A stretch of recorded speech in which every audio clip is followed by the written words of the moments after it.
Bonjour à tous. La Bible a toujours marqué une frontière très nette entre la vie avec Dieu et la vie dans le monde dans lequel nous nous trouvons.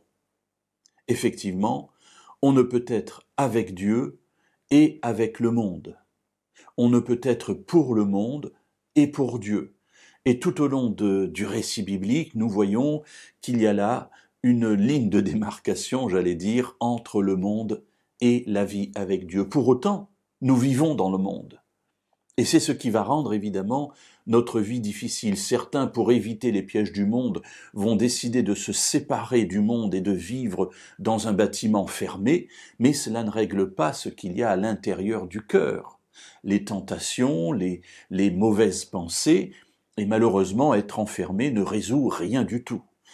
D'ailleurs, Jésus l'a dit, vous êtes dans le monde. Et nous avons à vivre dans le monde parce que nous sommes le sel de la terre. Et si le sel reste dans un pot, eh bien il ne sert à rien, il faut qu'il soit mélangé à la nourriture. De même, nous devons vivre dans le monde parce que si nous voulons toucher le monde avec le message de Dieu, eh bien il nous faut vivre avec les gens de notre époque. Pour autant, les choix sont toujours possibles et de manière très claire, la Bible dira qu'il nous faut faire attention à la manière dont nous vivons.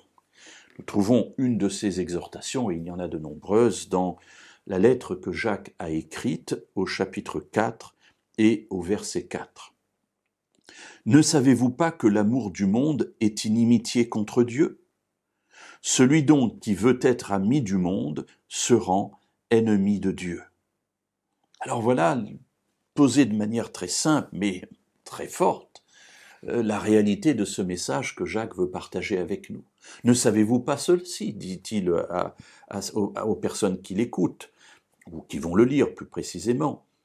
L'amour du monde est inimitié contre Dieu. Il ne s'agit pas, comme je le disais tout à l'heure, de s'extraire du monde, mais de ne pas aimer le monde. Je peux aimer certaines choses dans le monde, mais il me faut choisir lesquelles. Je peux aimer la beauté de la nature, je peux aimer les rencontres que je peux faire dans ma vie, je peux aimer la manière dont Dieu réalise en moi et en les personnes que je vois son plan. Tout cela, je peux l'aimer. Mais aimer l'esprit qui anime le monde, Dieu me dit non, je ne peux le faire sans devenir ennemi de Dieu. Effectivement, lorsque Jésus est venu, il est venu pour combattre ces valeurs qui sont celles du monde. Alors comment connaître les valeurs de Dieu, mes amis? Bien, il faut lire la Bible et puis appliquer simplement ce qu'elle nous propose dans différents domaines. Lorsque nous regardons les discussions actuelles sur le mariage, sur la vie à deux, sur la manière de gérer notre argent, sur la manière d'accueillir l'étranger, sur la manière de venir en aide à l'aide et à la veuve et à l'orphelin, et on pourrait multiplier les sujets à l'infini, Dieu parle dans la Bible et donne des règles, donne des conseils pour que nous vivions en harmonie avec ces principes. Alors ne nous laissons pas influencer par les sirènes du monde qu'on peut appeler influenceurs ou influenceuses qui vont dicter notre manière de conduite. Mes amis, si nous devons avoir un influenceur, il n'y en a qu'un, c'est Jésus, c'est Dieu.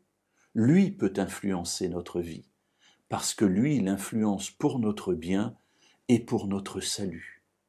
Faisons attention vers qui nous nous tournons pour recevoir des conseils. La Bible est là, ouvrons-la, lisons-la et mettons de côté cet amour du monde qui conduit à notre perte et ouvrons-nous à la présence de l'Esprit qui mène au salut.